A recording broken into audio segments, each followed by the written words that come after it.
ఇక డీటెయిల్స్ చూస్తే వరంగల్ విజేత ఎవరు? వరంగల్ ఓటర్లు ఈవీఎంలలో ఏం నిక్షిప్తం చేశారు?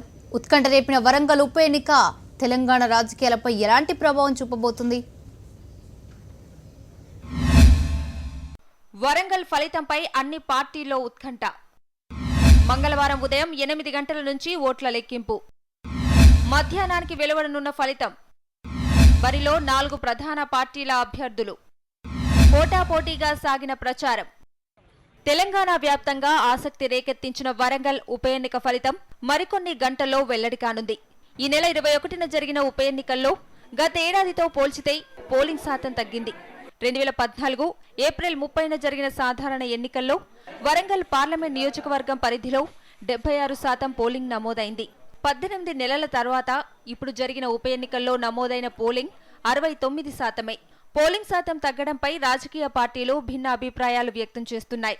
అయితే ఉప ఎన్నికల్లో పోలింగ్ శాతం తగ్గడం అన్నది సర్వసాధారణమని అధికార పార్టీ అంటోంది. వరంగల్ ఉప ఎన్నికలో మొత్తం 23 మంది అభ్యర్థులు బరిలో ఉన్నా ప్రధాన పోటీ మాత్రం 4 ప్రధాన పార్టీల మధ్య సాగింది. అధికార టీఆర్ఎస్ ఏరికోరి తెలంగాణవాది పసునూరి దయాకర్ను నిలబెట్టింది. అనూహ్య పరిణామాల మధ్య సిరిసిల్ల రాజయ్య స్థానంలో కాంగ్రెస్ అభ్యర్థిగా కేంద్ర మాజీ మంత్రి సర్వే సత్యనారాయణ బరిలోకి దిగారు.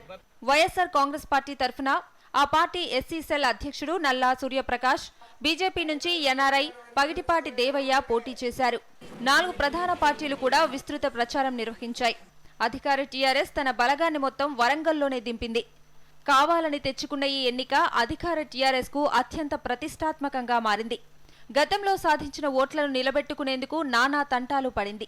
అవునన్నా కాదన్నా వరంగల్ ఉప ఎన్నిక అధికార టీఆర్ఎస్ కు రెఫరెండంగానే మారింది. పోలింగ్ బాగా తగ్గుతుందని మొదట భావించిన 69% దాటడంతో అధికార పార్టీ ఊపిరి పీల్చుకుంది. 2014లో సాధించినన్ని ఓట్లు ఈ ఉప ఎన్నికల్లో రాబట్టలేమనే భావన అధికార టీఆర్ఎస్ లో వ్యక్తమవుతోంది. ఆశించిన ఓట్లు రాకపోతే విపక్షాల నుంచి దాడి ఎదుర్కోక తప్పదని టీఆర్ఎస్ నాయకులు అంతర్గతంగా చెప్పుకుంటున్నారు.